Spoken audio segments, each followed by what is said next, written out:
Hey everybody, it's Laurie Blomer here for this week's card pull for spiritual reflection and spiritual inspiration. Didn't pull one last week because I was teaching a class Saturday and Sunday, so I was working on something else. But I'm back, and for those of you who've been following along, welcome back to you. For those of you who are new, I like to pull a card each week just for the purpose of spiritual reflection and spiritual inspiration. I like to call it a helpful lens through which to observe our life's experiences for the purpose of growing as human beings, evolving as human beings, and helping us along on our spiritual journey. So again, focus is really on reflection and inspiration. The deck that I'm working with today is the Rider-Waite deck. It's called the Radiant Rider-Waite deck because the colors are enhanced, but otherwise it's kind of the traditional tarot deck. But every week I work with whatever deck I feel inspired to work with. And this time I felt inspired to work with the Rider-Waite. So as you can see, I've been shuffling along as I've been talking. Helps me sort of connect with the essence of my query. Those of you who worked with me as clients have noticed I will be listening to what you're saying and shuffling at the same time because I'm really honing in on the essence of the question, which guides pulling the cards. So I'm going to pull a few more from the center because I just like to do that. And sometimes they pop up and I'll put them back in. Sometimes they pop up and I'll take that one. All right, I'm going to pull my card now. I go with the one that my thumb is on. This is it, and it is the Seven of Swords. It's interesting, let me talk about this guy. Swords is about thinking. It's also about clear communication. You notice we have a guy here, looks like he's sort of sneaking off a little. It looks like he's sneaking out. And there's a lot of what I would call what's referred to as duality in cards. They can mean one thing or mean another. And I always interpreted this guy, the Seven of Swords, in two ways. I encourage you to really respond to this in a way that resonates with you, speaks to you in your life.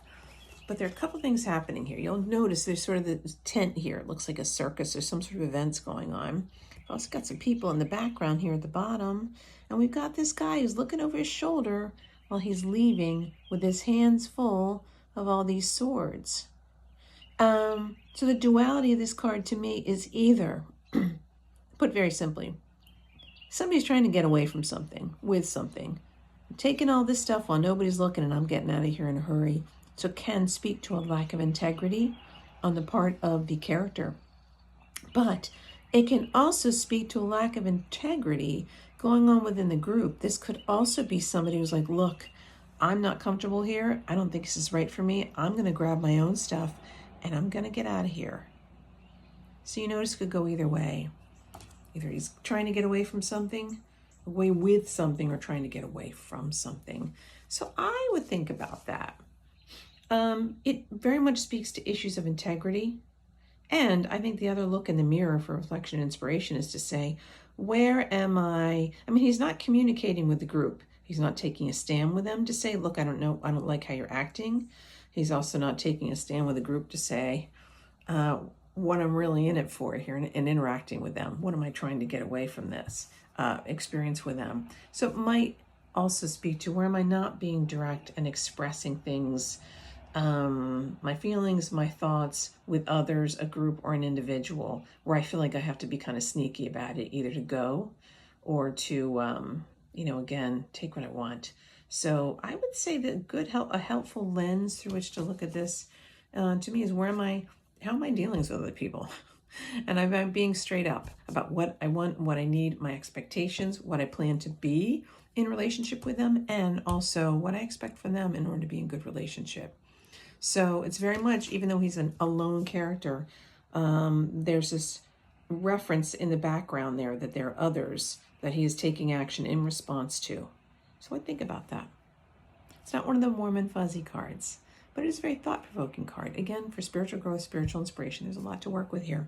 So regardless of what I say, regardless of what I speak to in the traditional meanings, I would think about how this sits with you. And it could be just the story that you're seeing here reminds you something very specifically going on in your life. So there you go. Seven of Swords. Again, swords as a suit is about thinking, communication. Seven in numerology is about learning. It's about introspection, self-assessment, and seeking the truth. Interesting stuff.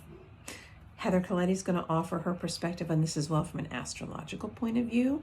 You won't see this in the video, but in the write-up that I send out to my clients, I'll include her verbiage as well. So if you're not currently getting my emails, you might want to sign up for that. Just go to my website. You'll see the link there to sign up for the newsletter, and you'll get the full context. So there you go. My name is Laurie Blomer. My website is laurieblomer.com. My email address is laurieblomerpsychic@gmail.com. And I can't remember if I mentioned this or not. If I did, that black thing in the ceiling there is for ventilation. I live in an old house. It was built around 1820, and that's a Victorian vent system for allowing heat to go upwards. So again, no one's going to drop out. Nothing's going to happen. It's just there. Enjoy your day. I'll see you next week.